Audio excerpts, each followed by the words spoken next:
Okay, so these will be the last topic that we focus on this year. And this topic is called the quotient rule of exponents. So in the past, we've been working about multiplying monomials and power to power and how we can use those to solve more complex exponent problems. But for these, we're actually going to be using the quotient rule. So the quotient rule comes from quotient means division. So notice all of these are fractions, which we know is division. It's actually a lot like the product rule, but with just a slight difference. So with the product rule, we were multiplying two monomials. In this case, we're dividing two monomials. So if you remember from the product rule, if I had something like 2x, or let's say we just had x cubed times x to the fourth, what we did with that problem is we actually kept the base, so we kept x, and we added the exponents. So we added 3 and 4. So this would actually become x to the 7th. So our quotient rule actually works very similarly. However, what we're going to be doing is if we have x to the 5th divided by x to the 3rd, we're going to still be keeping the same base, which is x. But at this time, instead of doing 5 plus 3, because it's a quotient rule, we're now going to be subtracting our exponents. So what that would look like is x to the 5 minus 3. So our final answer would actually just be x squared. So again, what we did here is we kept the base, which was x, and we subtracted our exponents to get x squared. So you'll see a few problems like that on your practice sheet. If we look at example 2, there's one slight difference with example 2 here. Notice how we have x to the 8th over x. So what you're going to need to do is we know that there's no exponent on this x, so the exponent is technically 1. We used that same thing when we were doing multiplying monomials. We knew if we just had an x, it was x to the first. But then we're going to do the same procedure. We're going to keep the base, which is x, and we're going to be subtracting our exponents. So we're going to be doing 8 minus 1, which means our answer is going to be x to the 7th. So again, you'll notice here that I'm showing my work. I would suggest doing that on your paper as well so I know how you got your answer. All right, so if we look at example 3 is a lot like example 1. So we still have a base of x, so we're going to keep that x, and we are going to be subtracting our exponents. So 3 minus 2, so we're going to get x to the first, but notice you can actually just write x here. Because x to the first is the same as x, I'll take either of these answers.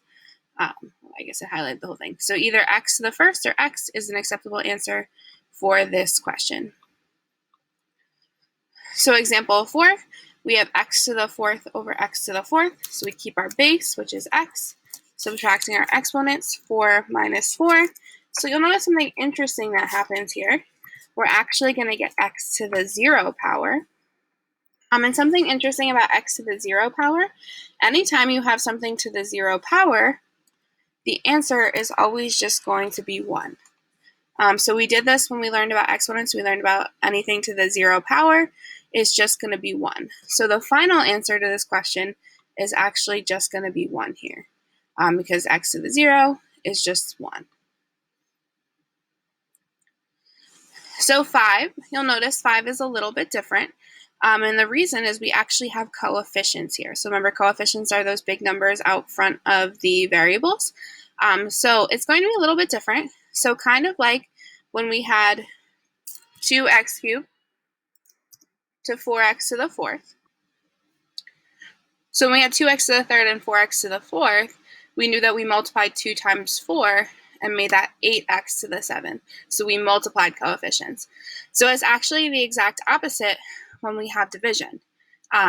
You're actually going to be dividing the coefficients. So what that would look like is instead of doing the 2 times 4 up here, we're actually going to be doing 4 divided by 2.